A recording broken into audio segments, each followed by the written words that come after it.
All right, my friends. This is Profe Young, and it's been a while. I hope you are all well. Hope you've seen some of the stuff that's on Neo that I've been posting today. This is Neo. This is our new term. If you haven't been here, I've been very busy today getting stuff posted, getting stuff ready for this new term. For clarity, I'm using English to explain some things to you. So I'm just going to go through some things on Neo. Here, this first thing is just a Google form. If you click it, it's very simple. It's just to make sure you got access to the internet and some other things. This right here is our schedule. So Tuesdays and Thursdays from 9:15 to 11:30 is our meeting time. We'll talk more about that at another point. Here is a document that was made by Miss Bryan that helps us figure out how to get you all set up with Zoom. That's going to be important because we're going to have Zoom meetings starting on Thursday.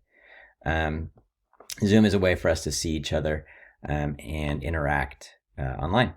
This is a video I hope you all watched. It's sort of an initial video. Welcome to the new term. Then we start getting into some work. And here's where I want to talk about some things that I'm expecting. Basically, the main thing that we're going to be doing for our online lessons are through something called a HyperDoc. So if you clicked on, for example, this first one, Flipgrid en una tempestad, you'll see that there's a Flipgrid link. That's normal, right? It's like it has always been. But in this now, you can't do a synopsis anymore. You're going to have to do the Flipgrid. But if you click on where it says en una tempestad HyperDoc, it's going to take you to this. And this is basically a way to organize information for you to work through it. So the very first thing you're going to do is read the work and the things that are surrounding it from the book that I've had set up for you. Super important to do that first. Then to do some of the participation stuff. The Flipgrid is important. That's how you kind of help me figure out what you know. The essay, the ensayo, that's going to be written in your libreta, and then you'll take a picture of it and put it on Google Classroom. For resources, this is a video about the cultural moment. This is an explanation by another teacher. I'm hoping to start doing some of these on my own. I'm not there yet.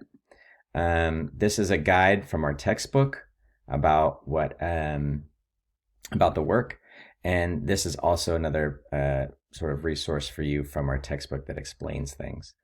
This is a link to our big Quizlet list.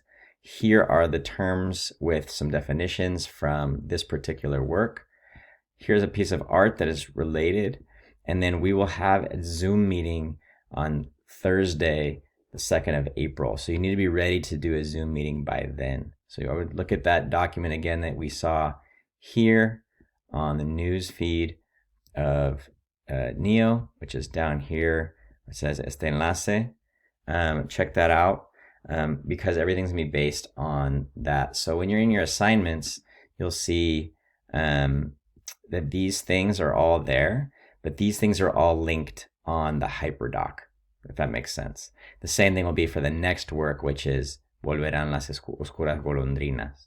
Okay? On Google Classroom, you'll see, if you look under classwork, get this sort of set down. This is the area we're in, el siglo XIX, neoclasicismo, romanticismo. It's really mostly romanticismo.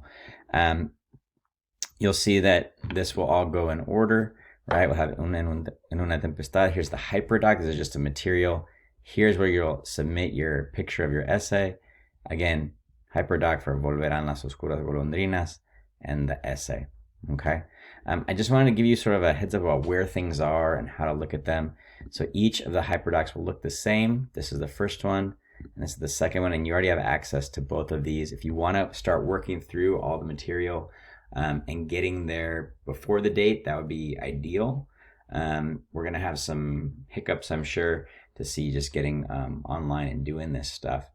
But that's where it's all going to be and how we're going to move forward. There's also in Neo, I posted this one right here, which is how the AP test is changing with COVID-19. There are going to be some changes. I don't know them all yet, but we're going to be required to read a little bit less. And there's a possibility of you doing the test at home, and we'll get more information, I think, starting on April 3rd. So I wanted to make sure you had all this information. Thanks for watching, my friends, and we'll talk again soon.